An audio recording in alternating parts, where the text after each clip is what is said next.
Supreme court नजरसानी act 2023 का gazette notification जारी कर दिया गया। नए कानून के तहत 184(3) के तहत फैसलों पर नजरसानी अपील होगी। नए कानून के तहत अपील फैसला देने वाले बड़ा बेंच सुनेगा। सुप्रीम कोर्ट नजरसानी एक्ट कानून बनते ही पंजाब इंतखाबात नजरसानी केस पर भी असरअंदाज। इलेक्शन कमीशन ऑफ पाकिस्तान वफाकी और सूबाई हुकूमतों की जानिब से दायर नजरसानी दरख्वास्त पर चीफ जस्टिस सीसे इब्राहिम में 3 रुकनी बेंच ने समाअत की।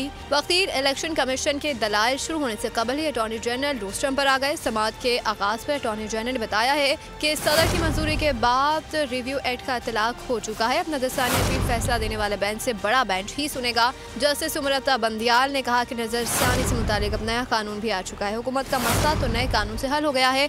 हम बात समझ भी चुके हैं और हमें नए कानून का मुकम्मल इदराक है। तहरीक इंसाफ को भी नए कानून का इल्म हो जाए, उसके बाद समाअत कर लेंगे। चीफ जस्टिस ने मजीद रिमार्क्स में कहा कि अदालत का जहन किसी कानून को खत्म करने का नहीं, सिर्फ अदलिया की आज़ादी का तहफ़्फ़ुज़ कर रहे हैं। इंतजार था ना, चलो इस बार वो करते हैं जो इससे पहले किया ही नहीं। किस्मत की आंखों में आंखें डाल के जीतना होगा।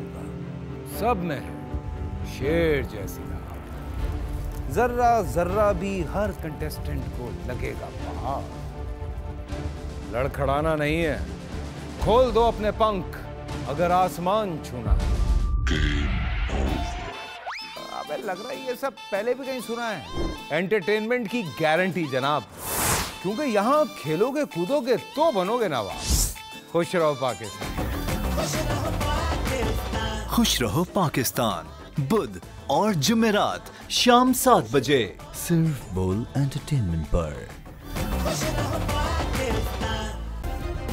सब्सक्राइब करें और बेल दबाएं ताकि कोई खबर रह न जाए।